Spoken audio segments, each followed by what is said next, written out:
Once upon a time, there was a very sensitive girl. Her name was Rosie. She was living in a tiny body. She had a sense that she can feel other people's feelings more than anyone else. She was especially influenced by her mother's feelings and beliefs a lot when she was very young. Rosie's mother was a very emotional person and had thyroid illness and a stomach ulcer when Rosie was very little.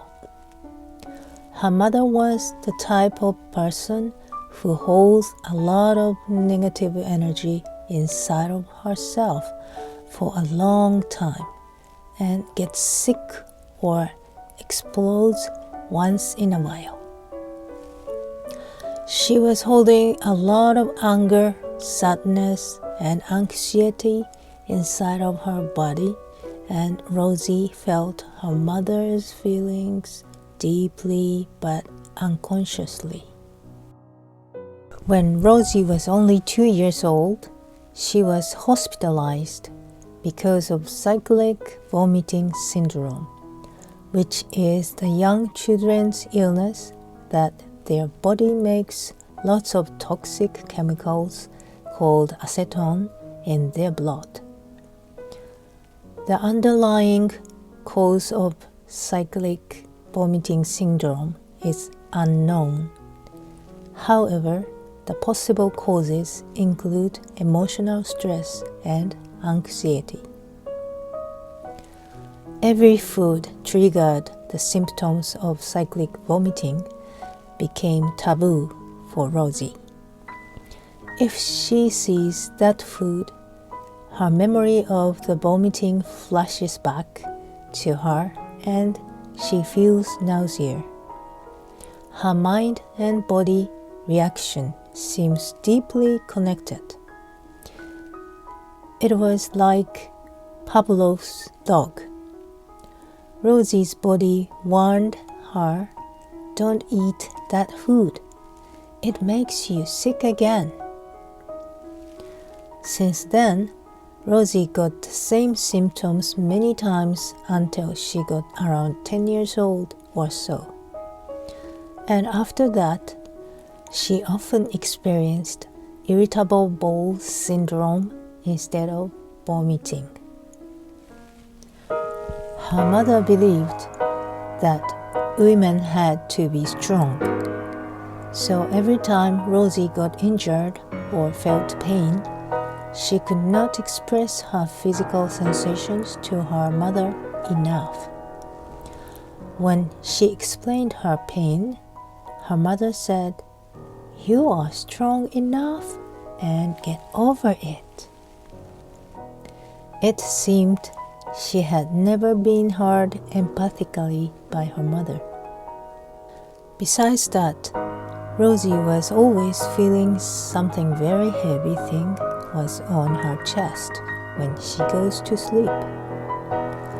She didn't know what that was, but it felt like 5 heavy futon mats were on her.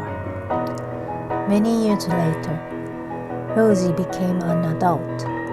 She worked under the music school for many years besides her own studio. She can control her schedule for her own studio, but she had no control when she was teaching at school. She was a popular teacher, and the school put lots of students to her class. As a result, she was teaching non-stop from 3 p.m. to 9 p.m. 3 days a week without a break. The school was located 30-minute drive distance from her home, and she got home around 9:30 p.m. and cooked and ate her dinner around 10 p.m., which is not a healthy routine.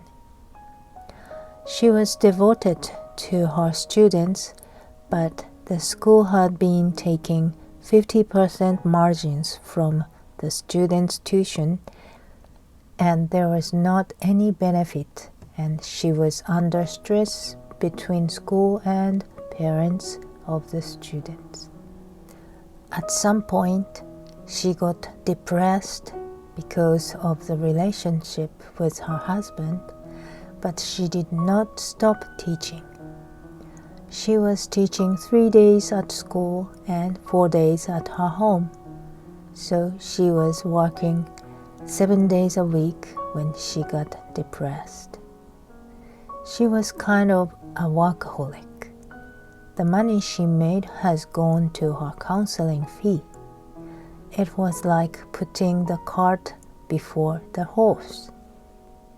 Her body and spirit was exhausted. One day, she got in a car accident on the way home. Cause a car in front of her put a sudden brake, and she tried to avoid crashing into the car in front of her, but lost control and crashed to the divider at the highway instead.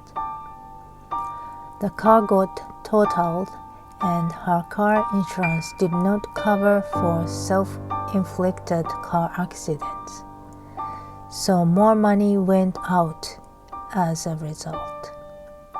Fortunately, the car insurance covered her physical therapy cost, so she had 6 months of physical therapy after the accident. What a life she has gone through! Since then, she decreased her teaching days at music school, but it was still kind of stressful. The body wanted her to quit the school, but she stayed for a while because she needed money to support her daughter.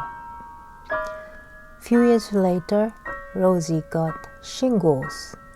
Her body had been giving her warning for many years, but she kept refusing to listen to her body wisdom's voice. It took a whole month to get better from shingles. She even had irregular pulses at that time. That was something very big sign from her body. Finally, Rosie decided to quit the music school completely, and she started to teach only at home. At the beginning, her income decreased, but her body and mind condition got much better and peaceful. Now she puts 15 minutes break between lessons. It is a much better and comfortable way to work. Now she has more freedom for her schedule. Rosie started to listen to her body. One day, Rosie got a letter from her body. Dear Rosie, I'm tired. Need some rest. Left side aches, and please have more exercise. Stretch. Move more frequently. Don't sit down too long. Away from your phone and computer, and close your eyes to get rest. Sleep well. Go to bed earlier. Please have enough resting time and relax. Take it easy. Love you. From your body. Rosie replied, Dear my body, sorry to keep you so busy. Sorry that I haven't exercised more frequently. Sorry that I'm using my eyes too much on the computer and phone. I will try to take more time for exercise and stretching, as well as giving you time and space to get enough rest. I will clean my bedroom to make you feel better. I'll make my schedule well balanced. I am going to take care of you more. I'll make a more healthy meal for you. Thank you for working and being with me always. Love you, from Rosie. Recently, she decided to rebuild her piano because her piano is like part of her body. And she decided to replace the 68 years old carpet while the piano is out. And she painted the living room and entrance wall by herself. It was a big project, and her body ached, but she was talking to her body a lot, away from the computer, and took a rest when she felt tired while she was doing a painting project. She used a lot of her body and lost some weight. It was a good exercise, and she feels very happy and proud of herself after all.